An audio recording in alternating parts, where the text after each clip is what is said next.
Right, good morning, everyone. Well, that's a bit ringy, isn't it? So, morning, members and officers, and any members of the public who are tuning into this meeting online. This is a meeting of South Cambridgeshire District Council Cabinet. So the normal procedure at Cabinet is that we take votes by affirmation, and we'll continue with this tradition. When we move to a vote on any item, I'll ask if members agree with the proposal. And only those members present in the chamber will be able to move and second motions and vote. But members present virtually will be able to speak in the debate. And if they could indicate by raising their hand, then either I will see them or Erin will see them. Okay, so can I just confirm the meeting's quorum, please? Thank you. Right, so have we any apologies for absence here? Yes, good, thank you very much indeed. Have we any declarations of interest? No, and go on to the minutes of the previous meeting. I will propose that they are a correct record, and I think Councillor Peace MacDonald's going to second them. Are there any issues arising, Councillor? Yes, yeah. Leader, I'd like to second that. Thank you. Thank you very much. Any issues arising from the minutes? No? Okay, so do members agree to approve the minutes? Thank you. Anyone wish to vote against? Anyone wish to abstain? So the Cabinet therefore agrees the approval of the minutes as a correct record by affirmation. Announcements. I don't have any announcements. Does anybody else? No. Moving swiftly on. Public questions, and I don't believe we have any public questions either today. No, okay. And issues arising from scrutiny and overview committee. Councillor Adam Bradnam, you're here representing the committee. Do you want to speak now, or do you want to speak in the body of the meeting, please? May I speak in the body of the meeting, Leader? Fine. If I forget, just wave at me and remind me. Thank you.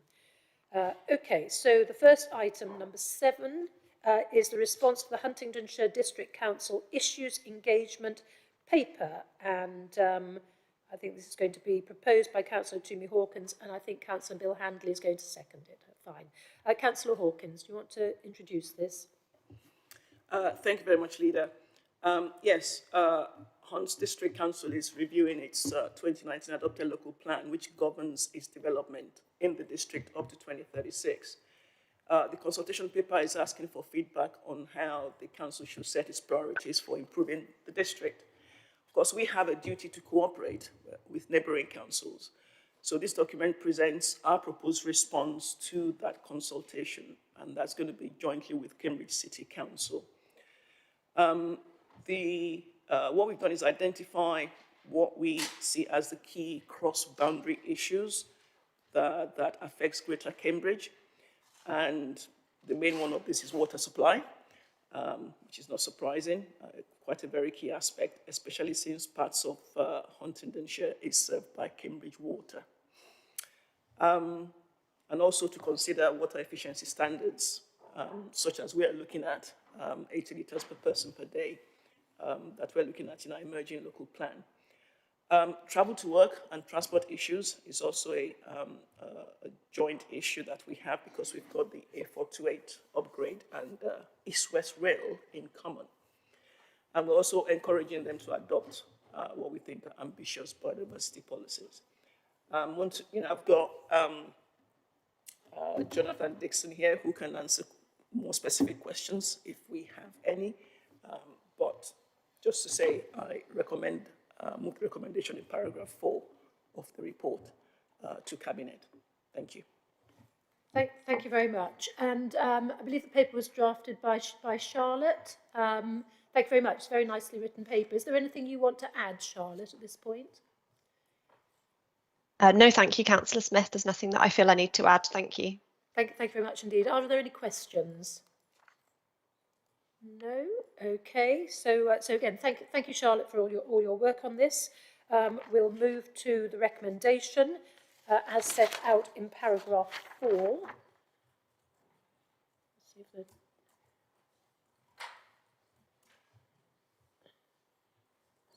Yes, I won't read them. Page 21, 22.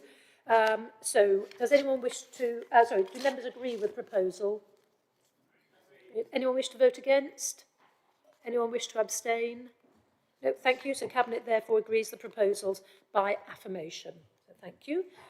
And moving on to item 8, the adopted Cambridge and South Cambridgeshire local plans 2018, the 5-year review of strategic policies. This is a really very important and current item. So again, Councillor Toomey Hawkins is going to introduce it, and I think Councillor John Williams is going to second. Yep, okay.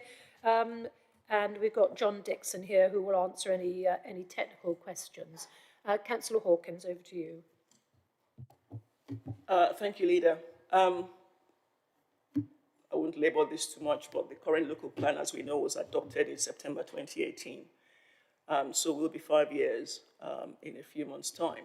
And we have a statutory duty to review the plan at least every 5 years from its adoption date. And that is what we've done, and that's what this report before you is all about. We have to assess if the current adopted local plan is still in line with any changes in the national planning policy that has taken place since its adoption, and if any changes, how that would affect the weight we attach to our local plan policies. Now, happily, I can confirm that the majority of the policies remain consistent with national planning policy. There are a few that, although are still consistent, do not reflect the full changes in the wording in national policies. So those changes can still, however, be considered fully when applications are being determined. Just in summary, I'd say there are 3, which, as you see in the report, have a RAG rating of amber, S3, S12, and H10. S3 is a wording difference, really, which is the presumption in favor of sustainable development. S12 is on the phasing, delivery, and monitoring, which we do, the calculations of housing delivery test and annual monitoring report should be based on the standard method. And the definition of affordable housing in H10, the MPPF says 10 or more, and our policy is 11 or more. So those are just the slight differences. But as I said, the rest of it is fine. But Jonathan can answer questions. And I want to say thank you for all the work that's been done on this. It's taken a lot of effort. So I therefore move recommendation in paragraph 4 to Cabinet. Thank you. Thank you very much, Councillor Hawkins. Are there any questions from anybody on this? Councillor Heather Williams. Thank you, Leader. My questions, I think, probably relate to the section about the 5-year land supply, which is currently in amber, and it says about the transitioning after October 23, I think it is, that we then go to a different sort of formula to calculate that. My question is how we stand given the Environment Agency's concerns that they've raised. And I'm just thinking in particular reference, they do reference, as well as Darwin Green, Bourne Airfield. And I'm wondering, there was an application put in 2018, which came to committee in 2021, that's still awaiting decision. Is that included in our calculations? And what is the impact of this going to be? And actually, when was the council aware of the queries from environment agencies and then trying to block development here? Because obviously it's a very major issue. Thank you. I'm going to come to John Dixon on that. I mean, we've been working very closely with the Environment Agency for a long time, and we continue to work very, very closely with them. But I'm going to ask John just to sort of explain the timing of these things and the impact on the 5-year housing land supply. So much of these issues were covered in the updated housing trajectory, which we publish every year. The last one was published in April this year. And in that paper, it summarised the impact of moving to the standard method and showed that we will still have a 5-year supply when that change takes place. In terms of the impact of delays to determining number of applications, we have done some, what shall I call it, stress testing of the housing land supply. And again, delays to determining those applications look unlikely to impact on our 5-year land supply, certainly in the short term. Those applications, many of those that are affected were either late in that 5-year period or could be delivered in the slightly longer term. So there's no instant impact of those delays to those applications being determined. As for when those comments were raised by the Environment Minister on individual applications, I don't have that information to hand, but clearly it is quite a recent issue. The issue's been evolving very much this year, as we've reported from my context through the local plan reports back in February, showing we needed to have a greater understanding of the outcome of the draft water resource management plan. And I think the position has evolved over the very recent months regarding the Environment Agency's position on those. So I don't have that specific information, but it has been a very recent event. Thank you very much. Do you want to come back? Yes, thank you, Leader. So I think as councillors, all councillors, full council needs to understand the repercussions of what the Environment Agency has done in raising their concerns, because it says that it would affect at least 4,425 dwellings. And also, as a member of the Planning Committee, I'm sure all Planning Committee members would appreciate some briefing or update ahead of the next committee as to what this means, because in other areas, it has actually meant when these agencies step in that we can't grant permissions. So we need to understand exactly as a committee what is going on here. And it was not best to find out via the BBC, Leader.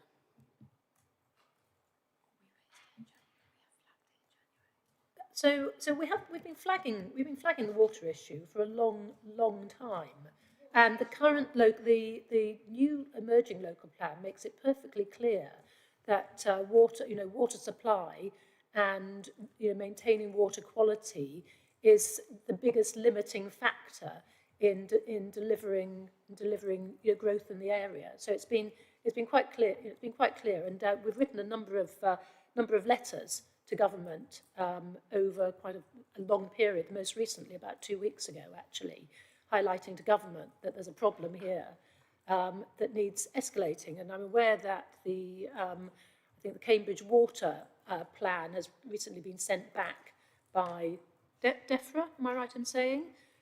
Because actually it's, do you want to just add some detail to that, Jonathan, please? The Environment Agency have made comments on the draft Water Resources Management Plan of Cambridge Water, which they will be required to respond to in the coming weeks and months. Thank you. So again, it's not, we're the planning authority. We're not responsible. We cannot build reservoirs and so on. And so this is we have to work closely with a large number of agencies, and have been doing so for some considerable time. But we have talked on numerous occasions about the challenge of the water supply and the threat to our watercourses here. So it's not something that's just popped up out of the blue. It's something we've been talking about very vociferously over quite a long period of time. Councillor Hawkins. Thank you, Leader. Just to be clear, I know that there's a figure of 4,000 that's been bandied about as what's been affected. Let's be clear that that is the total number of homes on each of those sites. It's not what is in the period of the 5 years that we look at for the 5-year housing land supplies. For example, Bonnie Airfield, they say 3,000, but that's 3,000 over the next 10, 15, 20 years, not within that 5-year housing land. I just wanted to make that clear. Thank you very much. Are there any further questions? Okay. So we will move to the recommendations. at 4, which are on page 29 and 30. So do members agree with the proposals? Agreed. Anyone wish to vote against? Anyone wish to abstain? No, Cabinet therefore agrees the proposals by affirmation. And thank you very much, Jonathan, and your team for a huge amount of work and for setting it all out so clearly. It's much appreciated. Thank you. And moving on to item 9, which is the Community Safety Partnership. And Councillor Bill Handley is going to present this, and I think Councillor Peter MacDonald is going to second it. So, Councillor Bill Handley. Thank you, Leader. Community Safety Partnership, CSP, is a statutory partnership made up of representatives from a number of agencies, including the police, health, probation service, and councils. Aim is to reduce crime and disorder, substance misuse, reoffending, and so on. And the gathering of data and their interpretation is a very important role of this partnership. Although the work falls into my portfolio, the council's member representatives are actually councillors Sally Ann Hart and Helen Leeming, and together with Catherine Hawkes, the officer Catherine Hawkes and her team, they've been the driving force in the partnership. The council is a named responsible body and the accountable body for the CSP, so it must have oversight of and be in agreement with the operational plan, hence its presentation to you for approval. This paper did go to the Scrutiny and Overview Committee, and I expect Councillor Bradnam will wish to advise us of their comments, but I won't say any more, just to say that I think it's an excellent report, and I recommend that Cabinet agrees the content of the operational plan, considering the lead role that the Council takes and the resources that we commit to it. If you look at para 4, as described, if you like, on para 4, page 183. Thank you, Leader. Thank you. Councillor Bradnam, would you like to tell us some Scrutiny and Overview's views on this? Thank you very much, Leader. Yes, and thank you very much to Ian Senior for producing the summary of our findings, which were very helpful. As Councillor Handley points out, the Community Safety Partnership is an extremely useful thing and an extremely useful gathering forum in which views from all parties can be brought together and brought to bear on problems which are recognised to be emerging or static or declining. So it's a really useful thing. One of the things I raised actually was that in the operational plan that we should not duplicate work that's already been done before. And in the, I remember when Northstowe was just developing, we asked for a task and finish group to look at the developing of a new community. And I just wanted to make sure that we were using the research that they did in that task and finish group to inform the developing of new towns such as Waterbeach, and to make sure that we didn't duplicate and didn't miss lessons learned from a previous community development. We also asked for some straightforward things. One was a glossary of tomes, which I can see has gone into this report, which is extremely useful for those of us who sat there wondering what PSG was and all that sort of thing. Just in addition to the 3 points that were made before, which related to lessons learned, glossary of terms, and then an assurance from the lead cabinet member for resources that the existing sum of £15,000 in the budget will continue to be available because we recognise the importance of the work. There were also some questions about whether there's any analysis of trends rather than just achievement of targets. We also talked about rural crime and how that's being tackled by the Community Safety Partnership, and in particular hare coursing.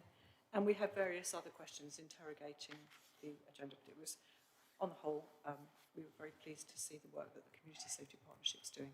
Thank you, Leader. Thank you very much indeed. Councillor Handley, do you want to respond to any of the comments of scrutiny? Yes, I'm pleased to see that the glossary terms has appeared, and all of the points that have been raised by the Scrutiny Overview Committee were very helpful and have been taken into account by officers and indeed by myself. Thank you. Thank you very much. Are there any questions from Cabinet? Any questions from anyone else? No? Okay. So thank you very much to Linda Gallagher and Catherine Hawkes for, again, a very, very readable report. Much appreciated. Just go to the recommendation at 4. Yeah, on page 183. So do members agree with the proposal? Anyone wish to vote against? Anyone wish to abstain? Cabinet therefore agrees the proposals by affirmation. And moving on, item 10, Q4 performance report. And Councillor John Williams will present this, and I'm very happy to second it. So, Councillor Williams. Thank you, Leader. This is obviously quite an important quarter for us to be looking at because it covers the period of the 3-month trial of the 4-day week, and therefore it's of great interest to a lot of people to see how we performed in those 3 months. The fourth quarter is also always a difficult quarter because it's leading up to the new council year. So in particular in the last month, in March, we get a lot of inquiries about new council tax bills and housing benefits, and all sorts of other queries happen in that month. So the fourth quarter of the financial year is also generally a difficult quarter. However, I'm delighted to say, and you can see from the results, that first of all, our performance largely was not affected by 4-day. In fact, our performance improved in a number of areas, and we were able to cope very well with that increased traffic from our residents at the end of the financial year, leading into the new financial year. And as you see, there in the outlook column, there are no reds. We are nowhere we exceeded the intervention levels that we expect to in the current quarter. And overall, it's a very satisfying result. So I hope it gives confidence to our residents that the 4-day week trial, the first 4-day week trial, the first 3-month trial, has not affected this council's performance, and they've continued to have a good quality of service. Obviously, I'm very happy to answer any particular questions on particular KPIs, but I would ask that you look at the comments and also the trends, because there lies the answer to a lot of the queries. And can I also say that I'm very grateful to Scrutiny and Overview for their views, and we are looking at the way that the chart that is drawn to make it clearer as to the months shown on the trend graphs, make it clearer for people. Thank you. Thank you very much, Councillor Williams. Yeah, and I'm very pleased with the mystery shopper work. I'd like us to repeat this, to do this, and make this a regular thing. Make a decision. I'll leave it up to the Chief Executive how often we do it, but I think that's very useful benchmarking with the completely independently commissioned mystery shopper exercise. Actually does show us that actually the people working in our contact centre do a really good job. And the fact that they're considered friendly and they answer the vast majority of questions as soon as they're asked is excellent. So are there any questions from Cabinet? Oh, sorry, from Scrutiny. My apologies, Councillor Bradnan. Right, thank you, Leader. Forgive me, I'm struggling with my online version, so I'm not going to give you any page numbers, but certainly Scrutiny and Overview asked a lot of questions, which is not particularly reflected in this, but I think that's because we had satisfactory answers. But just to reassure you, we asked for an x-axis on the graphs, and that graphs of the little graphs that are shown in performance, and that has gone in your version. You've got the years. We had no x-axis at all on the original graph, so you really had no idea where you were. So I'm quite happy with that, and I think that makes them a bit more understandable. We asked a number of questions, and for example, on the mystery shopper exercise, there were a range of questions ranging from, did you do calls late at night? Do you think we could, do we offer customer access in the evening when maybe people have come back from work and want to contact us? We asked about whether the staff who are on the customer call centre were aware that a mystery shopper exercise was going on, so they shouldn't be caught on the hop, as it were, and feel vulnerable. And we were assured that that was the case. They had been told, but obviously it was done in an anonymous way. We asked about benchmarking, about costs. We asked about also quite a lot of questions about recycling bins and the waste service, and the analysis of the amount of waste that's being recycled, the amount of waste that's being collected, and how that's being affected by there was a question relating to blue bin content being contaminated and whether that's frequent, and how we can increase the amount of recycling that we do and reduce the amount that goes to landfill. We also talked about council tax and the recovery of that, concentration on staff in January and February, and we looked at the method of we interrogated the method of calculation. I think that also has been some strangenesses there have been ironed out in the version that's come to Cabinet. We also looked at simple things like, is data from the ground source heat pump in the car park actually being conveyed to members of staff here? And I believe that's still ongoing, that process to produce some communication about what we're generating and how we're using that energy. And are we helping PCs with preparedness for the planning meetings that we have? Things like preparing to apply for grants, whether we give parish councils any assistance with applying for grants. And finally, the EV charger grant scheme. We asked a number of questions around that, about, because it's quite complex, signposting to suppliers and making sure that when people have, whether they have the wherewithal to apply for a grant in an informed way. It was just sort of helping people do that. Finally, provision for those who can't use online services. We absolutely recognise that it's important as many people who can access our services online, but are we still making provision for people who can't access help online? And certainly through the customer services survey, we found we were reassured that people were being assisted to fill forms in online by our customer services system. So we were pleased. Thank you very much, and I'm pleased to hear that you had satisfactory answers to the vast majority of the questions. Councillor Williams, do you want to respond to anything?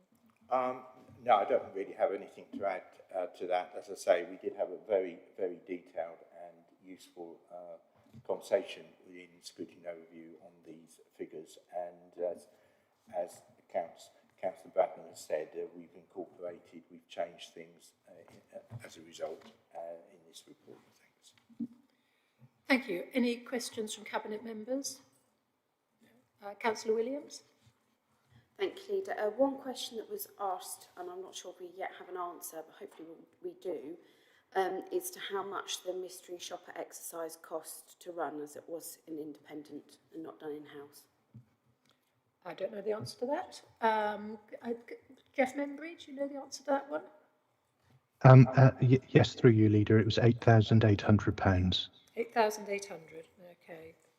So I think it's really, I hope you agree, Councillor Wins, it's a valuable exercise, and I'd be very keen that we kept it up. I think it's important that we don't just rely on anecdotal evidence for how well our phones are being answered. I think it's important that we get some independent evidence of it. Do you want to respond back?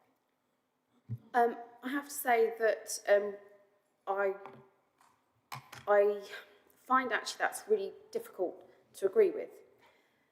The results are good, and I have the utmost respect for those people in the contact centre, and I often feel actually very sorry for them because they take the brunt of when things are going badly from people. I do feel, though, that often, why would you single out them? There are plenty of other departments in this council that probably could do with that sort of level of, we see the complaints come in. When the complaints come in the service areas, it's very rarely them. So why would they get picked on in that way? I'll come to you in a second, but I would say that nobody's being picked on. And actually we have, very detailed KPIs that monitor performance in areas like planning. But it was just, it's when this is the face-to-face or telephone-to-telephone contact people, it's really, there's no other way other than asking people about, was the person on the end of the phone friendly? Did they offer their name? Did they signpost you where you needed to go? So so I think we're covered in other service areas, but Councillor Williams. Thank you, Leader. The reason that we did this is because members asked us to. And in fact, this isn't directly related to the 4-day week. We were going to be doing this anyway because at previous scrutiny overview meetings, and indeed comments made in other committees, and including Cabinet, we had agreed that we would do this because there'd been some criticism, anecdotal criticism of the way calls have been handled, and so we agreed that we would use a mystery shopper to sort of see if those complaints were justified, and that's why it's done. And I think, having done it, as the leader said, I think it's worthwhile that we do it perhaps every year, just to make sure that because this is front of house. This is as someone has said, a lot of people aren't able to use the website all the time, and for a lot of people who are not able to do that, face-to-face contact is extremely important, and it's very important to us to make sure that contact is done, with the result that the person is satisfied with the result. So, this was done really as a result of members' request, and I'm pleased it was done because I think the evidence shows that our call centre is actually working very well. Thank you very much. And I would just add that I think the call centre often takes the very unfair brunt of criticisms, and I think what this work has done has actually shown that actually it is jolly unfair. They are actually, so they haven't been picked on. We've actually demonstrated that actually they're doing a terrific job, and that the vast majority of calls get answered within 2 minutes, and well over 90% of people are very, very satisfied with the results of that call. So I imagine that I'm sure they welcome the results, because it's so not being picked on. I don't know, Jeff, there was anything you wanted to add to that, or have we sort of covered it? Councillor John Williams covered it, and I can reassure you, Leader, that we are celebrating success with the team. I won't name the individual, but there was one individual that actually scored 100% for all of the calls that they received for every area. So we'll be finding a way to particularly recognise that person. That's really nice. If there's an opportunity for me to say thank you to them personally, then I'd absolutely welcome that. So fantastic. Okay, so if there are no more questions, we'll move to the recommendations at 4, which is on page 203. So do members agree with the proposal? Anyone wish to vote against? Anyone wish to abstain? Cabinet therefore agrees the proposals by affirmation. And item number 11 is the annual equality scheme, which Councillor Dr. Toomey Hawkins is going to present and Councillor John Williams is going to second. So over to you, Toomey. Thank you, Leader. It's like issues that I deal with come in like London buses, several at a time. This is the Council's Equality Scheme report, which we publish annually. And the one today that we're looking at is for the 2023 to 24 year. Of course, as I say, as a modern and caring council, equality, diversity and inclusion is important to us. What this report actually does is list the actions we propose to implement over the coming year to establish within the council and the wider district these policies. Scrutiny went through this report with a fine-tooth comb, and I want to say thank you to them for the questions that they raised. The one thing I'd like to identify, or at least raise, is that you will see that we have started collecting some really useful statistics, sort of, equality profile nationally compared with the quality profiles in South Cambridgeshire itself, and we got this from the 2021 census figures. Over the coming years, of course, we will be looking at aligning them to make sure that, we're comparing likes for likes, but this really does show some really interesting figures. Just to say, Appendix A, as I said, is the list of actions, some of which we carried over from last year, and Appendix B shows that we don't have any red or grey indicators, which means we're doing something right, but there's always room for improvement, of course. So I would recommend the recommendation to Cabinet. Thank you. Thank you very much indeed. Councillor Bradnam, views of scrutiny. Thank you very much, Leader. Yes, we, like as with the other items, there were a lot of questions about this, and very pleased to see the layout of the report and how clear it was.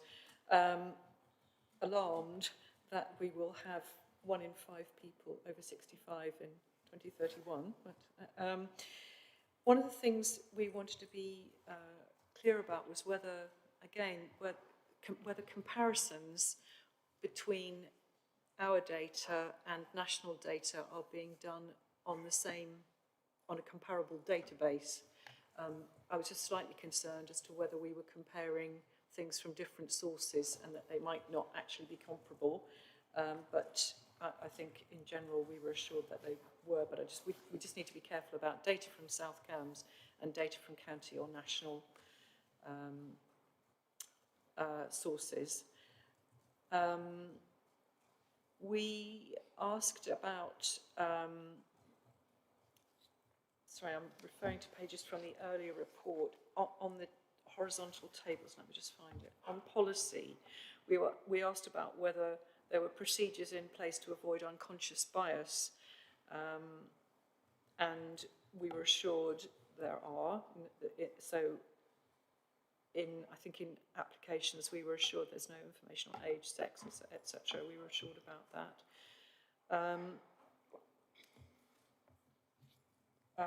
We were also concerned about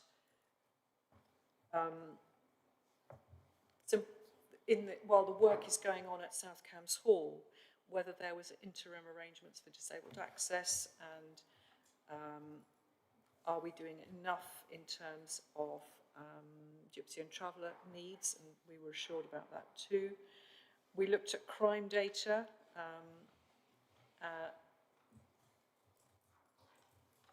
over the period, and we interrogated that and were reassured. One of the slightly amusing things we noted on the Appendix A1 on the report, that things like pockets of high fertility wasn't clear. We noticed that there were pockets of high fertility in places such as Milton and Waterby for females aged 15 to 44, and we wondered whether that was considered to be of concern or of delight, because it wasn't clear whether that was an activator in crime or something that we needed to address. I'm sure it was either, but that was asked about as well. But in general, the summary that we've been provided with is absolutely on the button. Thank you.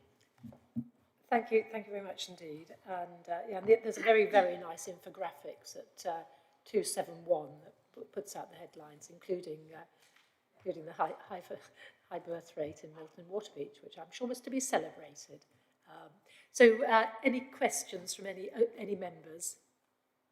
No? Any questions from anyone else? No? So thank you very much to Kevin Ledger for this report and the one before. I'm sorry I didn't thank him for the last one, both huge amounts of work.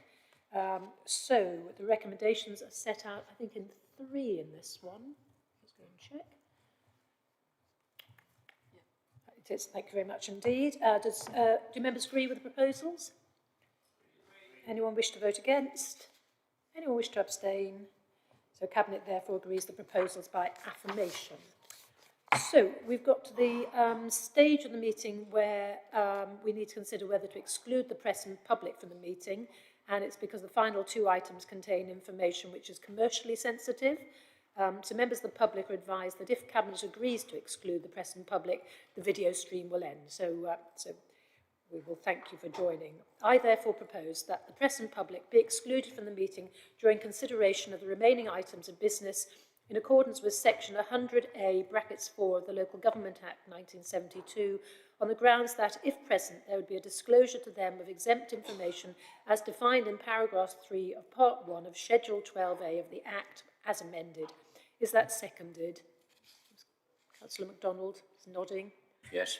Yes, Leader. Do members agree with the proposal? Anyone wish to vote against? Anyone wish to abstain? So Cabinet therefore agrees the proposal for affirmation. So members of the public who are watching the webcast, the video stream will now end. Thank you very much for joining us for today's meeting. And the next meeting of Cabinet will take place on Tuesday, the 26th